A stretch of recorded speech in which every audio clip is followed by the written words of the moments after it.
여러분은 밤에 깨는 이유가 뭔지 아시나요? 혹시 갈증 때문이거나 반대로 화장실에 가고 싶어서 깬 경험 있으신가요?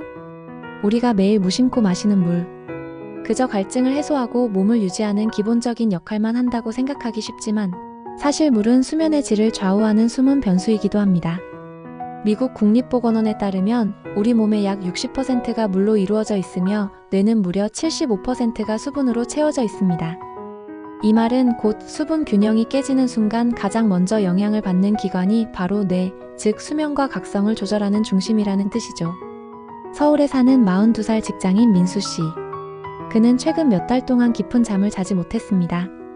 밤마다 갈증으로 눈을 뜨거나 아침에 일어났을 때 입안이 바싹 말라 있는 것을 느꼈죠. 처음엔 단순히 나이 탓이라고 생각했습니다. 하지만 건강검진에서 예상치 못한 지적을 받게 됩니다. 수분 섭취량이 부족하시네요. 하루 물 섭취량을 기록해보세요.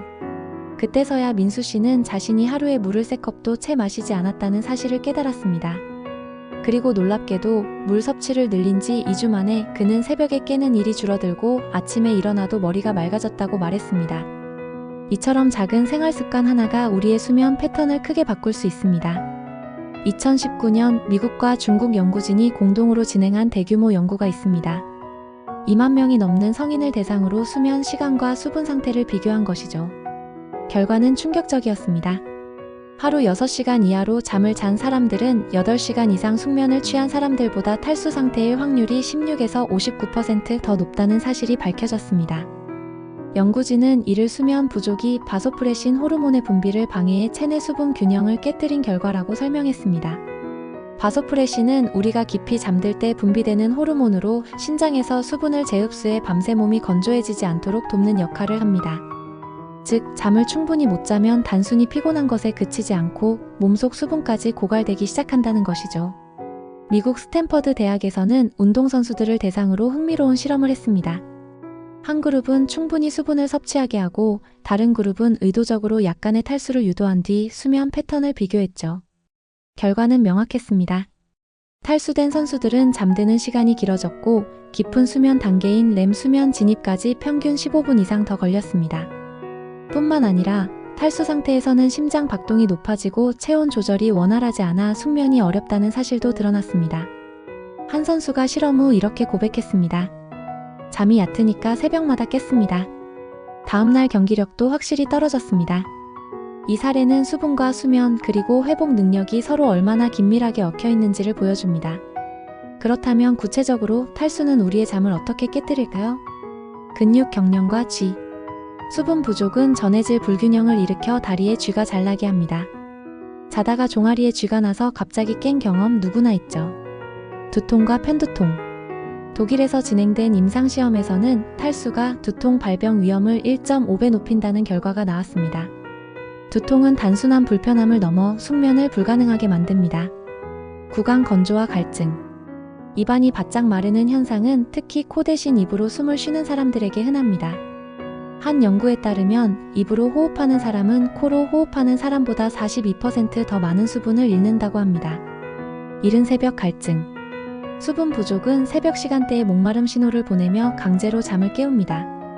반대로 물을 너무 많이 마시는 것도 문제입니다.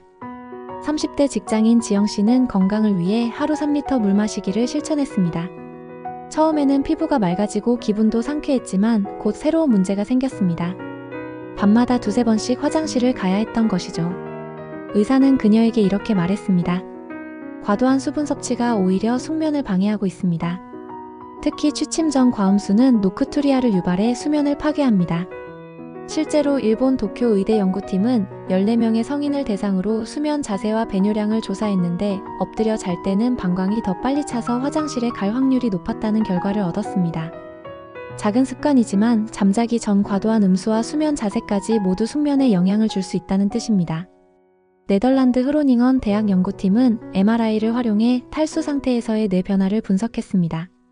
놀랍게도 단 24시간 수분 섭취가 부족했을 때 피험자들의 뇌의 회백질과 백질 부피가 눈에 띄게 줄어드는 현상이 관찰되었습니다. 이는 곧 집중력 저하와 기분 변화로 이어졌고 그날 밤 수면 질 역시 급격히 나빠졌습니다. 연구팀은 이렇게 결론을 내렸습니다. 짧은 시간에 탈수조차 뇌의 구조적 변화를 일으키며 이는 수면과 인지 기능에 직접적 영향을 미친다. 그렇다면 어떻게 해야 숙면을 돕는 수분 관리를 할 수 있을까요? 낮에 충분히, 밤에는 절제. 하루 1.5에서 2리터를 목표로 하되 저녁 8시 이후에는 음수량을 줄이는 것이 좋습니다. 작은 모금 습관. 목이 마를 때 한꺼번에 많이 마시기보다 낮 동안 자주 조금씩 마시는 것이 이상적입니다. 수분을 채워주는 음식 활용. 오이, 수박, 딸기, 샐러리 등 수분 함량이 90% 이상인 식품을 활용하면 부담 없이 수분을 보충할 수 있습니다. 환경 조절. 밤에 땀을 많이 흘린다면 침실 온도를 18에서 20도로 맞추고 필요하다면 가벼운 가습기를 사용하는 것도 방법입니다. 호흡 습관 교정. 입 대신 코로 호흡할 수 있도록 수면 자세와 호흡 패턴을 점검하는 것이 중요합니다. 우리가 잠드는 순간 몸은 여전히 쉼없이 일합니다. 그 모든 과정 뒤에는 보이지 않는 조연, 바로 물이 있습니다. 물을 적게 마시면 탈수로 잠이 깨고 물을 너무 많이 마시면 화장실 때문에 잠이 깨죠. 적절한 수분 관리야말로 깊은 잠과 아침의 활력을 약속하는 최고의 비밀입니다. 오늘 밤 당신은 물을 어떻게 마실 건가요? 이 영상이 도움이 되셨다면 구독과 좋아요 눌러주시고 더 많은 건강 정보를 함께 나누어 보세요. 당신의 숙면을 응원합니다.